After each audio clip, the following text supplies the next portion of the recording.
बिस्मिल्लाहिर्रहमानिर्रहीम। अस्सलाम वालेकुम। आप लोगों ने चना चाट तो बहुत खाई होंगी। आज मैं आप लोगों के लिए लेकर आई हूँ सब लड़कियों की जान, अफ्तारी की शान और दस्तरखान की जान। दस्तरखान पर चना चाट ना हो तो लुत्फ़ दुबाला नहीं होता। मैं आज आप लोगों के लिए वो तमाम टिप्स और ट्रिक्स शेयर करूँगी जो इसको बहुत ही ज़्यादा मज़ेदार बनाते हैं। अक्सर लोग जो चाट बनाते हैं उनमें जो प्याज का कच्चापन और बहुत सारे मसाइल पैदा हो जाते हैं तो वो रह जाते हैं। तो इसके लिए आप लोगों ने मेरी इस वीडियो को पूरा देखना है। तो मैं आप लोगों से वो तमाम टिप्स और ट्रिक्स शेयर करूंगी जो आलू और चना चाट की बनाने के लिए लाजमी होते हैं। तो अल्हम्दुलिल्लाह यहाँ पर हम अपनी रेसिपी शुरू करते हैं। यहाँ पर मैंने रेसिपी में सबसे पहले मीडियम साइज़ में काटे हुए मैंने खीरे लिए हैं और एक मैंने इसके अंदर टमाटर भी काट लिया था। टमाटर जो है उसका जो फ्लेवर होता है चाट का बहुत ज़्यादा दुबाला कर देते हैं। यहाँ पर मैंने 2 प्याज लिए हैं, इनको मैंने बारीक काट कर नमक लगाकर तकरीबन 1 घंटा पहले रख दिया था। इससे जो होता है प्याज का स्मेल नहीं आती और कच्ची कच्ची स्मेल नहीं आती, मुँह से भी नहीं आती। यहाँ पर मैंने 1 प्याली बॉयल किए हुए सफ़ेद चने लिए हैं, इनको मैंने थोड़ा सा खड़ा रखा है ताकि वो इसके अंदर फिर मिक्स नहीं होते और घुलते नहीं हैं, पानी नहीं छोड़ते।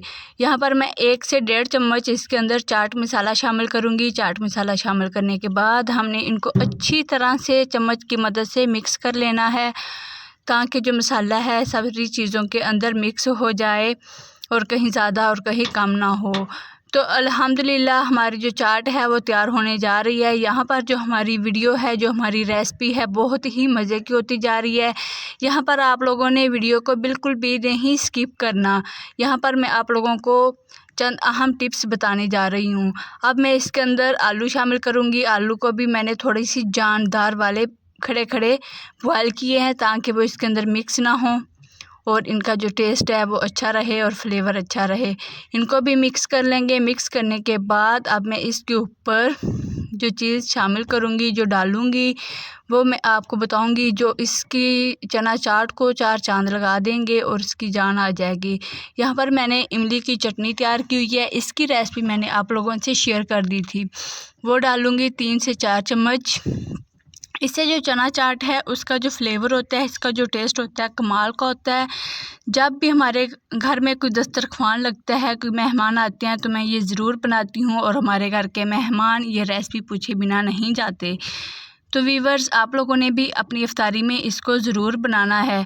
मैं कोई भी ज़्यादा मसाले इसमें इस्तेमाल नहीं करने वाली हूँ, बस 1 से 2 चीज़ों का इस्तेमाल करूँगी। यहाँ पर मेरे पास टमाटो केचप है, ये बाज़ार में आसानी से मिल जाता है, आप इसको घर भी बना सकते हैं, ये डाला है। और एक और चीज़ जो रहती है जो इसका जो टेस्ट है वो दुबाला कर सकती है और इससे खाना भी बहुत जल्दी हज़म होता है, वो 2 से 3 चम्मच मेरे पास लेमन का जूस है। इसको मैंने निकाल के इसका बीज निकाल लिया था और इससे जो होता है बहुत ही ज़्यादा अच्छा और खट्टा मीठा हमारा जो चाट है वो तैयार होता है। तो व्यूअर्स, ये थी हमारी आज की शॉर्टकट रेसिपी। तो आप लोगों को उम्मीद है ये ज़रूर पसंद आई होगी। तो आप लोगों ने मुझे कमेंट में ज़रूर बताना है कि आप लोगों को मेरी ये जो वीडियो है कैसी लगी है। अल्हम्दुलिल्लाह ये चाट बहुत ही अच्छी और मज़ेदार तैयार होती है।